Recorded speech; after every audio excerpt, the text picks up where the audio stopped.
Bismillahirrahmanirrahim. Assalamualaikum warahmatullahi wabarakatuh. Adik-adikku sekalian di Ciampea, melalui video ini saya ingin menjelaskan kepada kalian terkait permasalahan sholat berjemaah dengan maksimal 3 orang. Jadi dalam situasi normal di masjid memang tidak boleh kita melaksanakan sholat. Misalnya ada imam di depan, ada yang melakukan sholat berjemaah, lalu kita buat barisan baru untuk jemaah lagi. Itu tidak bolehkan, kita harus membaur dengan jemaah yang sudah ada.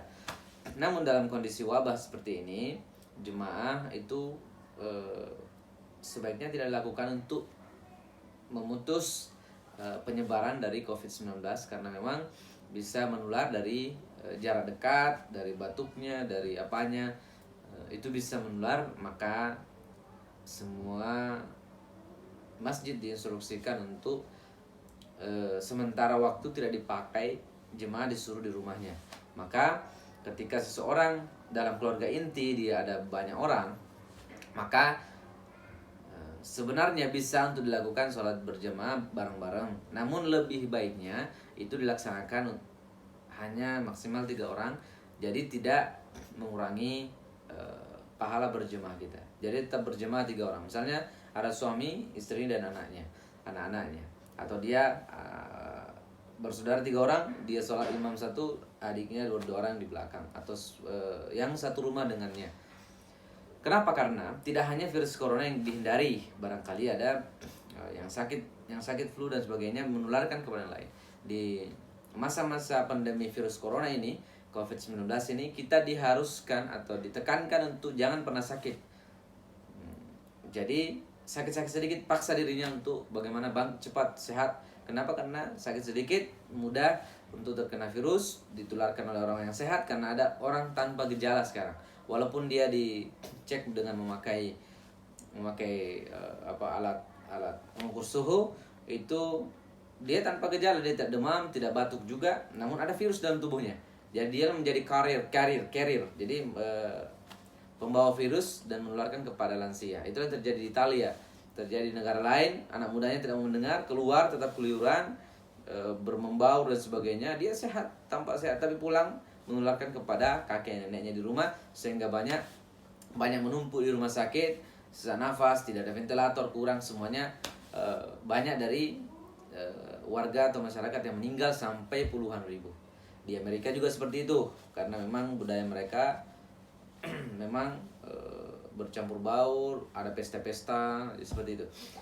Jadi adik-adikku sekalian, karena siapapun berpeluang menjadi carrier, menjadi pembawa virus, maka barangkali imunitas kamu kuat, imunitas kita kuat, sehingga kita bisa sembuh di masa inkubasi 14 hari. Itu bisa sembuh, recovery, karena imunitas tubuhnya kuat. Namun bagaimana dengan imunitasnya yang tidak kuat? Berarti kita zalim kepada orang lain. Maka ditekankan untuk sholat di rumahnya sendiri-sendiri. Maka saya pribadi pun sholat bersama keluarga, tidak bercampur baur juga dengan santri. Jadi santri saya tunjuk 3 orang, saya minta kepada pembinanya bagi 3 orang, dan itu tidak boleh ganti-ganti. Itu pun meminimalisir penyakit-penyakit yang lain. Apalagi ada demam berdarah juga dan sebagainya.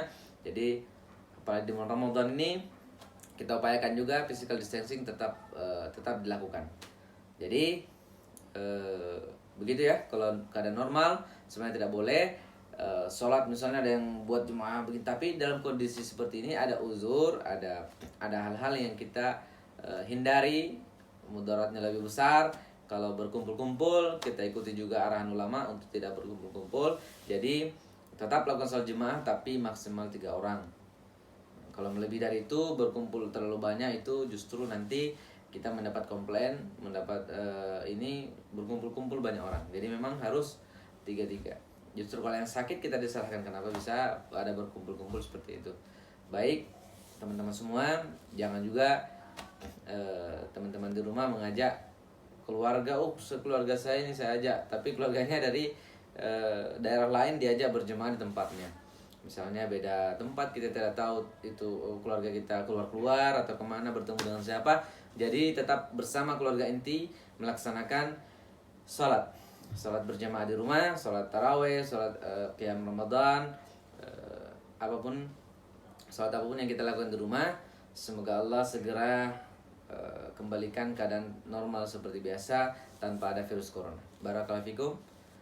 Assalamualaikum warahmatullahi wabarakatuh.